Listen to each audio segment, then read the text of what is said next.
Y'all ready to be history? Get started. Welcome. Hi. Hello, everyone. To the Pro Audio Suite. These guys are professional. They're motivated. With Tech to the VO stars. George Whittam, founder of Source Elements. Robert Marshall, international audio engineer. Darren Robbo Robertson and Global Voice. Andrew Peters, thanks to Tribooth. Austrian Audio, making passion heard. Source Elements. George the Tech Whittam.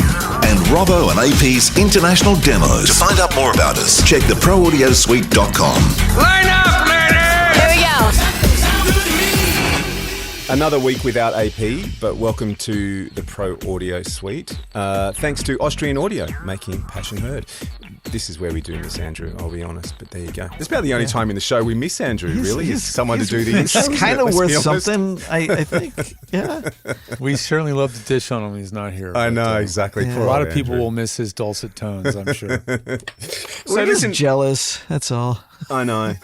So listen, I had a quick little one that I thought was worth bouncing around this week. A couple of weeks ago, I was invited, which I was kind of chuffed about for the first time ever, to have a chat to a bunch of aspiring voiceover artists who were doing a voiceover course in Perth in Western Australia.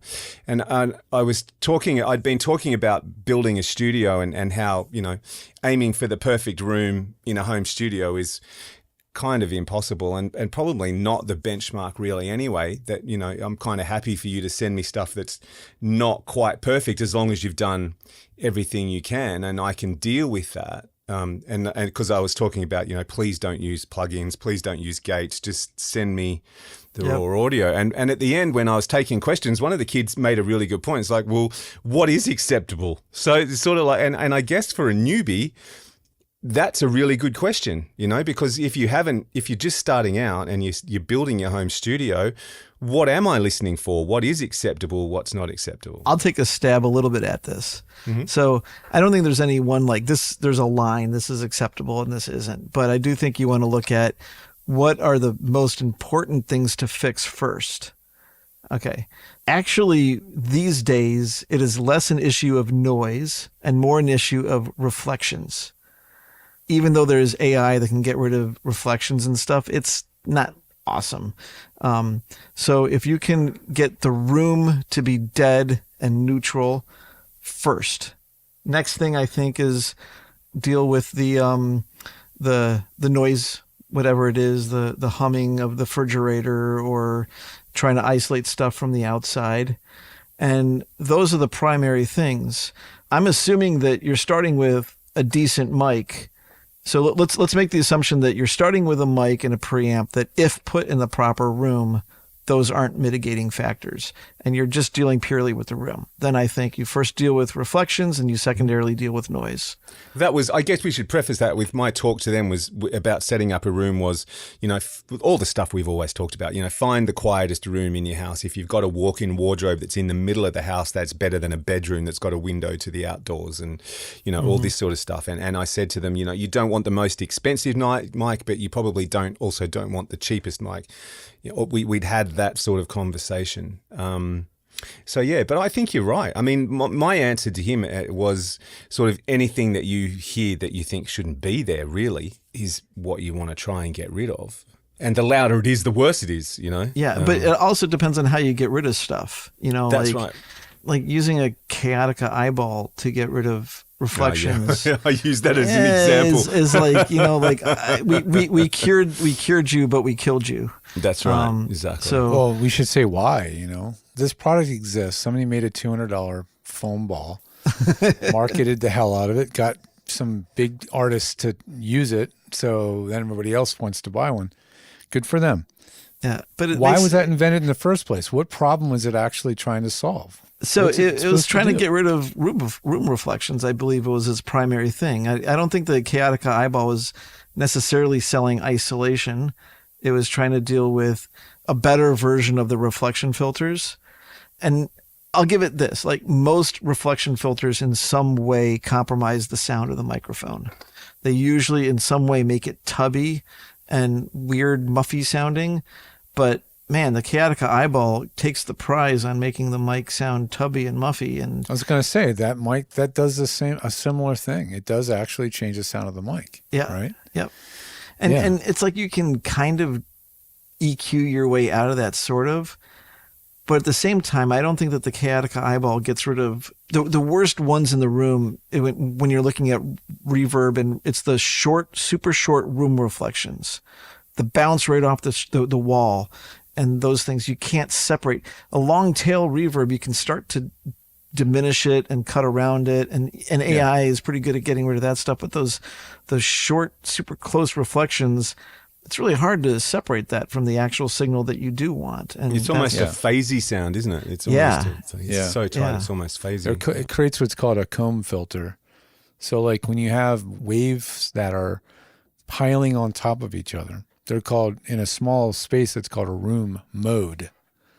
So when you have modes, that's like the room is resonating like an instrument at specific frequencies based on its size. So you can't get away with that. I mean, you can't get away from it. There's always going to be modes. So all we can do is try to control them the best that we can. If we don't, and we're really unlucky, the mic will end up in an antinode, which is where two of those sounds hit each other and resonate together. And then right next to it, they resonate opposite. So you get a spike in one place and a huge dip in the other one. And that's why they call it comb filtering, because you get a whole series of those, and your waveform spectrum looks like and cutting frequencies arbitrarily. It's not arbitrary. It's based on the room size, but it's all throughout. And it's really hard to go in and EQ those out. And I've done it many times. I've tried my best, but it's very hard to solve multiples of those. So you can sometimes find one or two that really stand out, but it's really hard to get rid of them well. And so that's one of the biggest problems that we haven't solved well yet. There's lots of plugins that are trying to do it, but it's a pain. And once you sound like you're in a box, you just always kind of sound like you're in a box. And exactly. then, clients will eventually get used to it, or they'll be like, well, it's good enough. It's fine. But the difference between sounding like a decent amateur and a real pro is when you can make your booth not sound like it's a box, right? That's a biggie. And how to do that, there's a lot of ways to do it, but it's not that straightforward.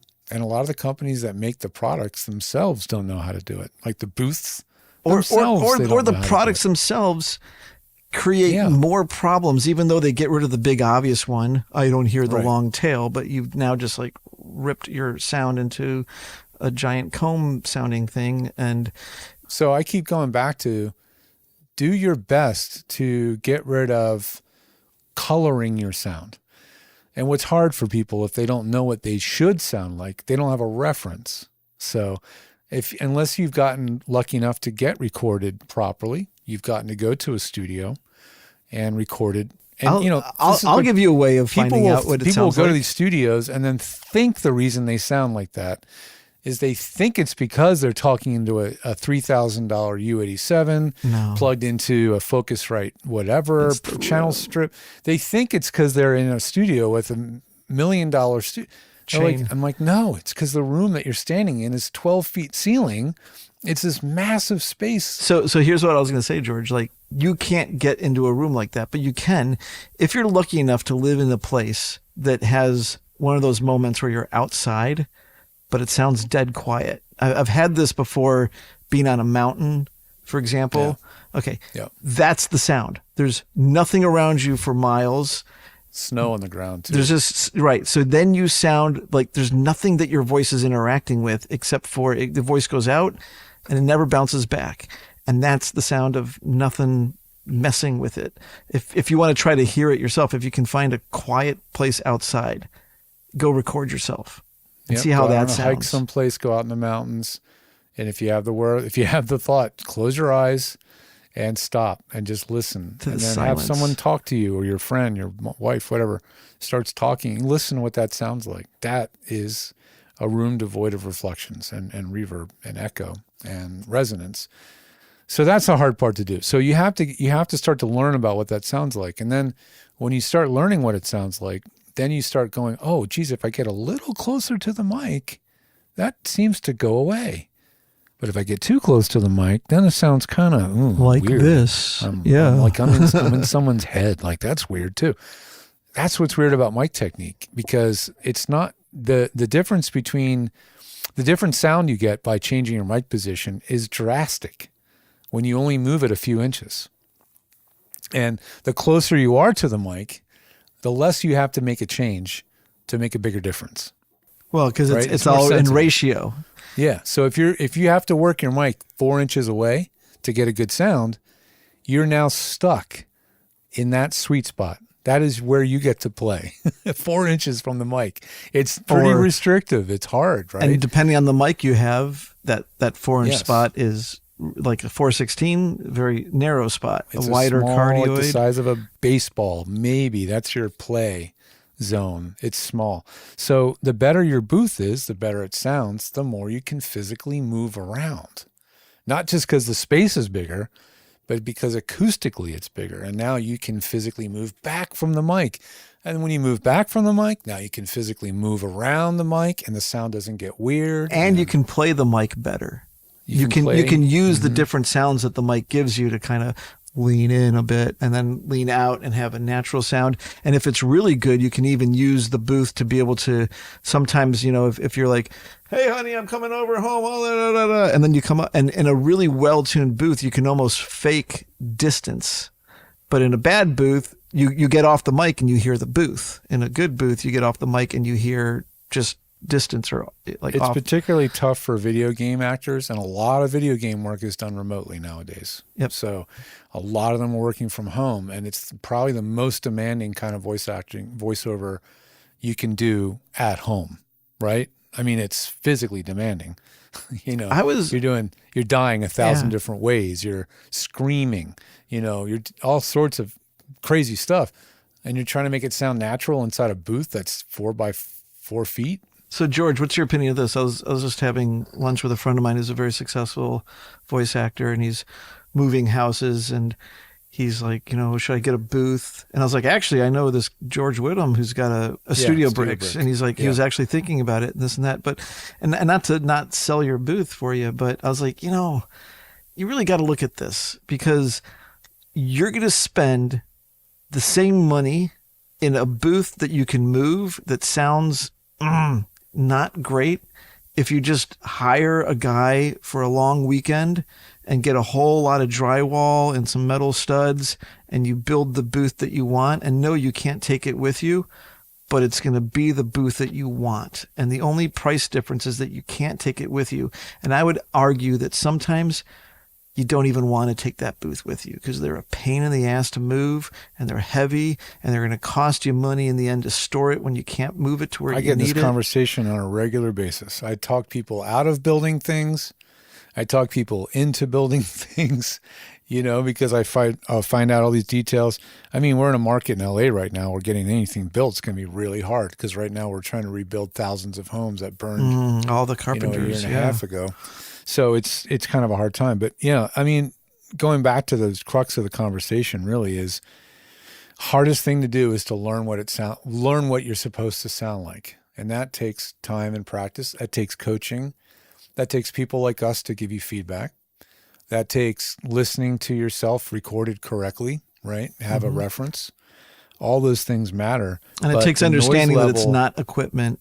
A lot of the times it's the equipment is the difference between $10,000 equipment and $500 equipment is probably less than 10% of the sound quality difference.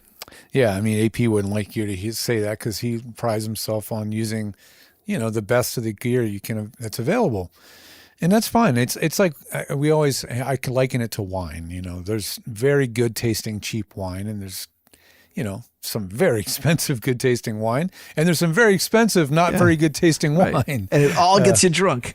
Yeah, and it all gets drunk.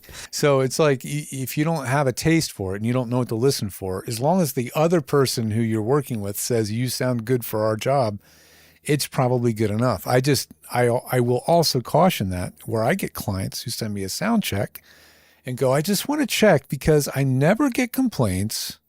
I do book, and yet I'm still concerned. And then I'll listen to the audio and go, yeah, you know what? It could be a lot better if you would just do this. Right. And so a lot of people, even at a certain level, have never gotten feedback, really critical feedback. They just never have. I'll give you another aspect that drives me crazy as an engineer, which is, okay, you got a booth that's noisy or you got a booth that's quiet, but you do a long session. This is the worst with like audiobooks and things like that, and your sound changes. This thing in the background is turning on and off, and the noise floor changes. Or if you're not consistent with your placement, after an hour of reading, you don't realize that you've changed from here to here. Yeah. That is so annoying to have to chase down and try to make consistent after the fact. Even with please, flaws. whatever it is, even if it's not perfect. Yeah, right? even with flaws. Make it consistent, just flawed. keep it consistently flawed, right? Your engineer will thank you. Yes. That is so much more important than it varying from good to bad. And I will also talk about mic gain settings. I will say I would much rather anybody record themselves at much too low of a level Leave it low. than to do some stuff loud, some stuff soft. Oh, now I'm going to do the loud lines. Now I'm going to do the quiet lines and mess with the gain. I don't think that's a good idea for the actor Just to do that. Keep the preamp low, record it 24-bit, let the math work in your favor, because it does. It does. Like, I rarely will get a file from someone that's coming in, say, under minus 20 peak or something that is unusable. Yeah. Almost never. Correct. I'll always tell them, yes, you could record a little hotter. I like to see it between minus 12 and minus 6 for peaks. It doesn't need to be. It's fine. Just don't clip. That's really the big thing. So, so those are the things that are really important to all of us. And do everything you can to stop random noises from ruining takes. But we all know you're in home studios, and it is, you do the best you can. Yep. And we know that we can edit it out later. Have the right shirt. Don't wear your there's a good plastic button-up shirt that sounds like nothing at all synthetic, nothing leather. No, especially if you're one of the definitely voice not. actors that's very animated, like how the actors are who sometimes move their hands a lot. yeah. And it's like, man, it's like everything's like I'm not even wearing the clothes to do it, but man, that's annoying. I had a client just the other day. I was helping her out in her studio. She's got a lot of years in radio, but not voiceover. And she would clasp her hands and talk with Bracelets. She would gesture. Oh, God. Well, yeah, not even bracelets, just like clasping her hands, moving her hands, sort of like doing this motion. And she's on a TLM 103. And I'm like, I'm hearing every time you do that. You're going to have to sit on your hands, or you're going to have to just put a Post-it note that says, Put your hands "Don't in the touch your-" pocket. Yeah. If you have long hair, sometimes your hair on your shoulders and you move, and it can do that. Really? I've had that. Wow, I've never had that one. I've Yeah, had someone who had just the right hair length and the right shirt, and just turning their head side to side, and you'd hear it every time they turned their A head. little whoosh, a little swoosh. Yeah. Swoosh. There you go. What mic was that on, just out of interest? That was the VIP 50 at another country where I worked at, which was a MyLab VIP 50. If you know, That's just a really nice condenser. it's a rectangular diaphragm condenser. So supposedly the small width is the best of a small diaphragm, and the long side is the best of a large diaphragm, and whatever resonances, no resonances, I don't know. The MyLabs all had rectangular diaphragms, and that was their thing. And it's a good mic. I mean, it is a very cool mic. You never hear about them anymore, but I mean, they're around, AP. right? Oh, look who's decided to turn up. Yes. And it is- welcome it to is the I. Pro Audio Suite. Who did the intro? Mate, they've been stuck with me doing it. Oh, God. I'll be checking that So- one out. I know, So, exactly. Andrew- I'm after your gig. Yeah. Funky mic, because you and I are both mic geeks. The Yes. MyLab VIP 50. Do you know of this mic? Does it look like a dog? It looks like a trapezoid, and it's got a rectangular Yes. diaphragm. Yep. I've heard of that one. Yep. Yeah. Have you got one? No, I don't own one, but I used to use one for probably 10 or 15 years, because that was before we switched to 41.6s. That was the mic at another country. And I'll tell you what, I had a lot of voice talent, especially when I did the Bud Light stuff. And the guy told me, he's like, what is the chain? I want that chain at home. And he just loved it. And it's like, it's funny, because I thought it's an okay mic. It's quiet. It's neutral. It's not like holy cow, but, Is it the MA50 or the MA60? I think they just reissued it. So the ones we had were the original ones. It's the VIP 50. I'm sorry, VIP 50. Right? Yeah. Yeah. Mhm. It's a funky mic. The high pass filter is 400 hertz, but it's super gentle. Yeah, like that's the U87 had like a 300 Yeah, hertz. but no, So no what's the weird slope on that? It must be like a super gradual gentle because sort of- you're right yeah, because it's just like a upwards. first order, no weird interaction at the cross point. That was the idea. Yeah, here's that MyLab 50 at Zen Pro Audio, and it has a 500, 200, or flat roll off. Yeah, that's I think ours was 400 was the lowest. I think. Yeah, switchable pattern. So this mic is like their version of a U87, right? Yeah, and I think back in Multi-pattern. the day they were $1,200. I think they've kind of gained a little bit of je ne sais quoi. Now they're The more 60 expensive. is $3,500. The 60, for the yeah. VIP 60, I mean, yeah. my lab, who's gone through some bankruptcies, they make some no messing around mics as well. But Well, what were we talking about? We were talking about Well, we were talking about shirt noise, What and is- this is what I wanted to ask AP, because we're talking about this. We've based this episode on. I got invited to go have a chat to a bunch of aspiring voiceover artists who were doing a voiceover school in Perth a couple of weeks ago. And one of the questions I got asked at the end was, you sort of said, look, you don't expect my home studio recording to be perfect because, as we sort of said, that's kind of nigh on impossible. But what is acceptable and what isn't. And we were talking just before you jumped on, Robert was saying that he had someone who had long hair and he was picking up shirt noise or hair noise from it turn their rubbing head. on their shirt with that microphone that he was just talking about. Yeah. And I mean, have you ever been told, take that shirt off, or can you take your watch well, that's off? a different or- thing when they told him to take Not his these shirt days. off, right? I mean, in the Yeah, past, I yeah. may have been asked to take the shirt off, but not anymore. But only by a doctor. But, Or drop your pants. Yeah, yeah. Bend over. This won't hurt. I Also promise. by a Yep. doctor, yeah. But no, I haven't, because I was quite aware of that because of radio, I think. Like you didn't sort of actually, yeah, rattle that's around probably in the true. studio because, so be conscious, don't wear leather jackets, don't have clanky jewellery, and don't have like a puffer jacket and all that kind of stuff. Yeah. And if you have anything long that's hair, nylon. whatever, No, don't wear corduroy. Yeah, put your that's long right. hair up in a ponytail if you have to, if it's going to make noise, Yeah, yeah, yeah. Well, I mean, that's the thing. So, I mean, I don't know if we'll ever be able to quantify what is good enough. And that is something I would like to try to work on as from a technological standpoint. I don't know how to solve it, but it is something I would like to be able to help voice actors feel more confident. But I really think the only way to do it, as we alluded to earlier, was that they need a reference file. yeah. And they may not be able to do that at home. They might have to go book studio time, go to a reputable voiceover studio, not a music studio. Go to one where they record voiceover and get some recording samples of your voice, so you have a sample. Now you can keep that on your disk, on your desktop, whatever. And if you're just not sure, listen. Now you may not know why you don't sound like that. That's not as much of a concern to me. It's just that you'll know there's something off, right? Yeah. Then now when you know something's off, then you can like reach out to someone like me or any of us to go, hey, here's what's off. You're too far from your mic. Get closer, or something like that. It's the same thing as mastering. When you're approaching a mix or a master, you don't just start turning knobs. You have to have an idea in your head of where you can take it, where it needs to sound, what it needs to sound like. And then you can start doing things to get it there. But if you just start turning knobs, searching for the sound, you're just going to take it someplace else without a destination. Well, the interesting thing about mixing, though, is especially if you're talking about music, is most mixers will have a reference track that they'll actually listen to. Yeah. Sure. And Well, other yeah, the thing- reference mix of the original mix, which was like something like of what the artist original thought. Yeah.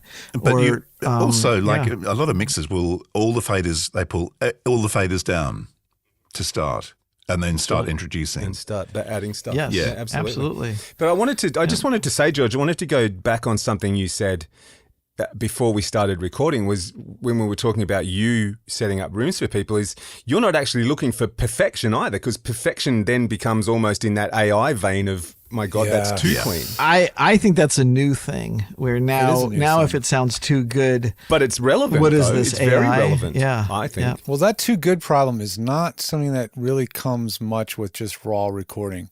That usually comes with too much editing. Yeah, yeah, And that's true. what I'm Yeah. hearing. Yeah. Voice actors are editing themselves into an Oblivion. actual problem. Yeah. And it's part of it is just perfectionism, being worried that they're not good enough, and thinking that they have to do all this stuff in order for the audio to be usable, or it's just bad training, or they just never learned how to properly edit, or they think they should remove every single breath, and so they just delete where the breaths were, and now there's no space because the breaths are gone and it sounds weird. Well, the timing is off. There's all sorts of things that people do wrong without touching a single plugin.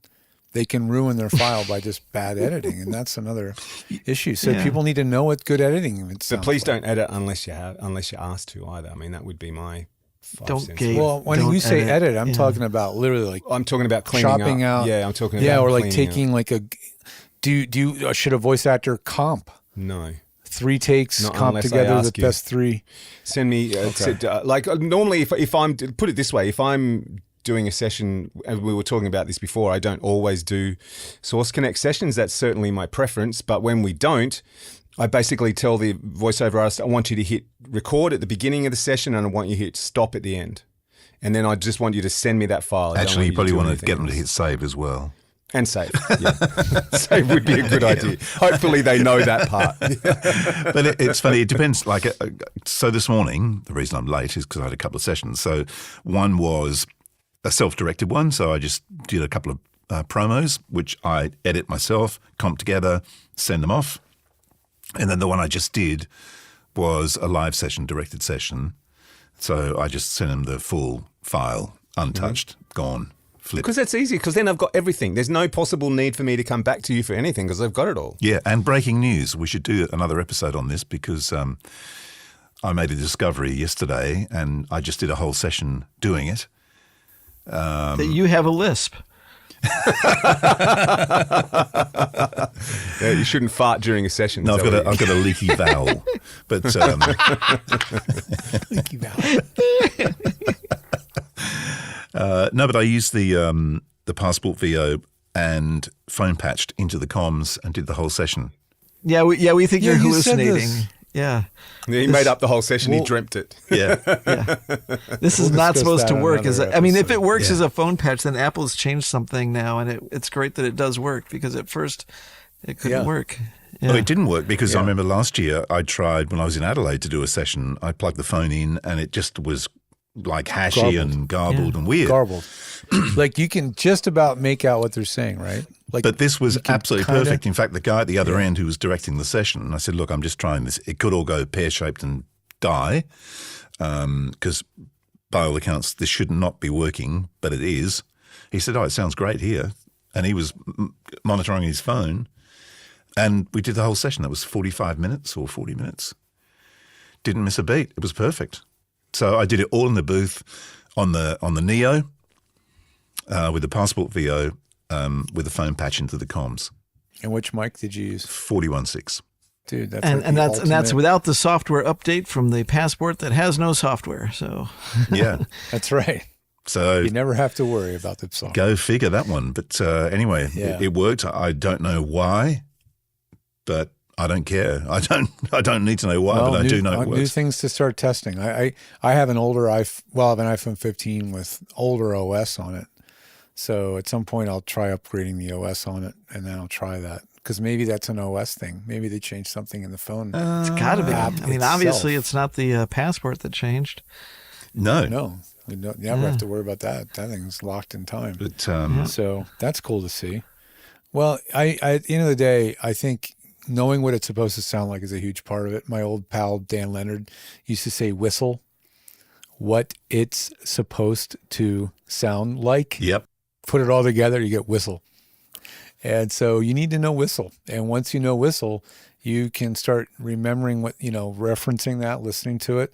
And when you move too far off, I mean, of you can use a whistle- trick. So here's the trick that the music guys use. I go into a new room that I don't know the room, and boom, Ziggy Stardust. Pull up that album, listen to that album for 10, 15 minutes in that room. I know what that album is supposed to sound like. Yeah. Once I kind of get a feel for that album in that room, I can get an idea of whatever I'm mixing needs to sound like because I have a reference point. So it's But what's the voiceover equivalent of that, though? So I think the voiceover equivalent is get a recording of yourself that you know it's like maybe you went to a studio and got a proper That's what I good, was saying. Yeah. and then go Go play to a it back. studio, get Yeah. a good reference recording. Yeah, and then Book yourself. For me, it's one song, and for me, it's Hotel California from Hell Freezes Over by the Eagles, because it's got some like bongos and stuff in it, so that gives me my highs, and then the bass is really nicely mixed. Whoever did it deserved, and so that's my bottom end reference, and everything else falls in between, obviously. My first live sound gig, not working for like my family or something.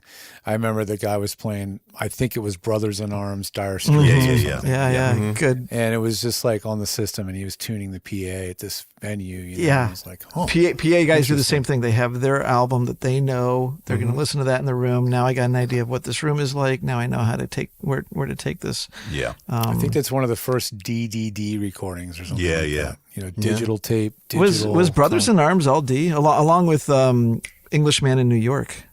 Yeah, yeah. Could be, yeah. Yeah. Sting. Brothers in Yeah, Arms, it's- that might have been earlier than that, Yeah.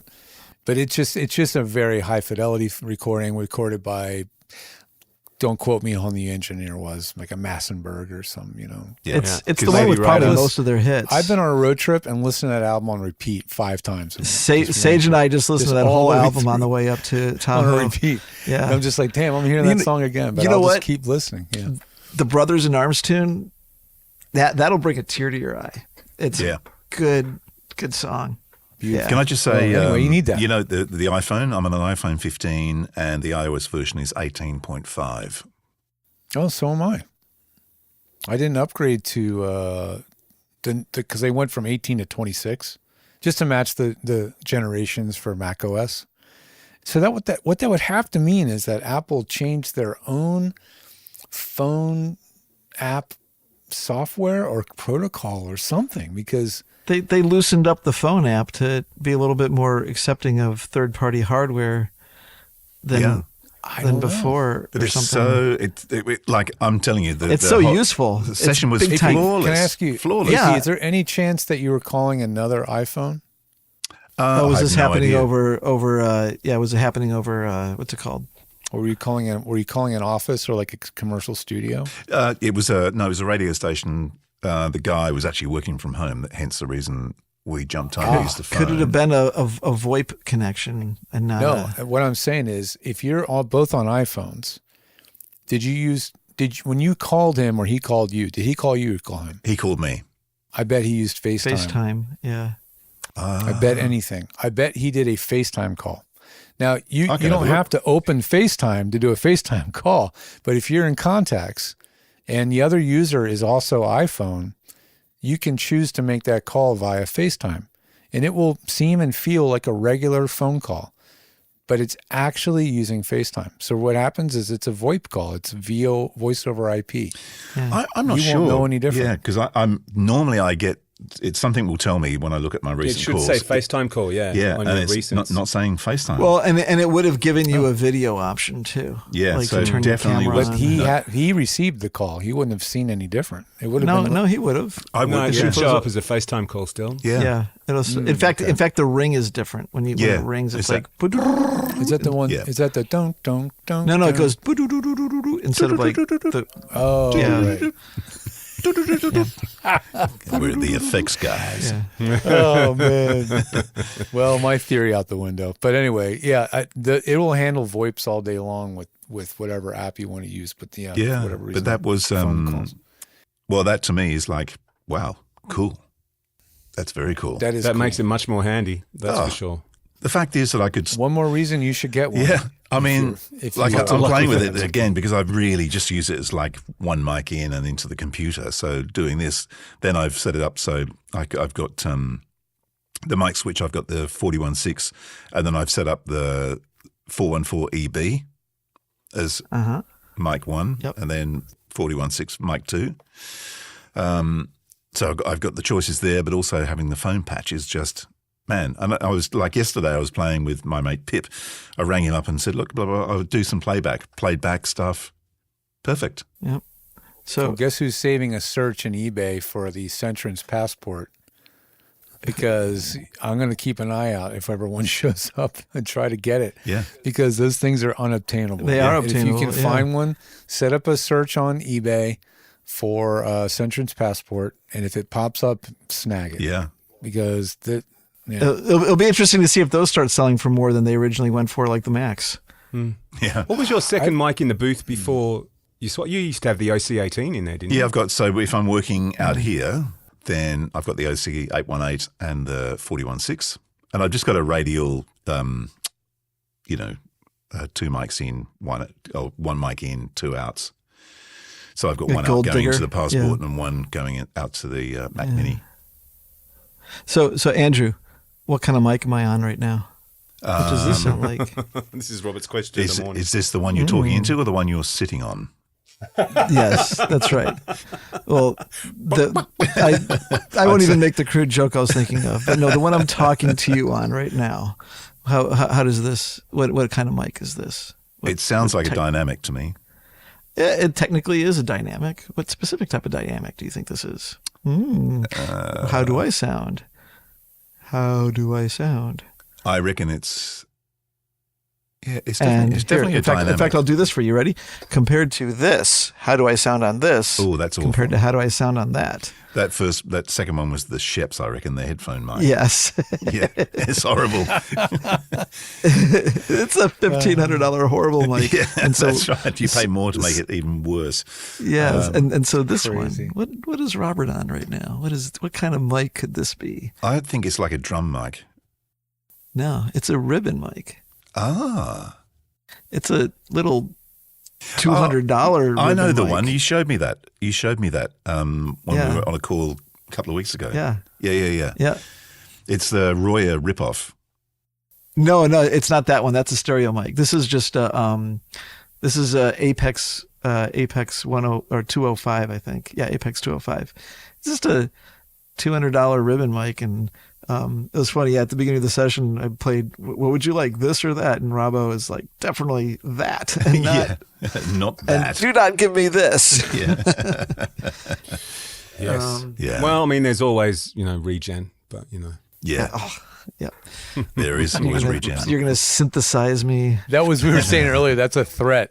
Yeah, That's a threat. If you're acting, it was like, if you don't give me better audio, I'm just going to regen that's you. That's the new. You'll never work in this city again. Yeah. I'll regen you. You're going to be regen, baby. That's right. Yeah. Well, that was fun. Is it over? The Pro Audio Suite, with thanks to Tribooth and Austrian Audio. Recorded using Source Connect. Edited by Andrew Peters and mixed by Robbo. Got your own audio issues? Just ask Robbo.com. With tech support from George the Tech Whittam. Don't forget to subscribe to the show and join in the conversation on our Facebook group. To leave a comment, suggest a topic, or just say g'day, drop us a note at our website, theproaudiosuite.com.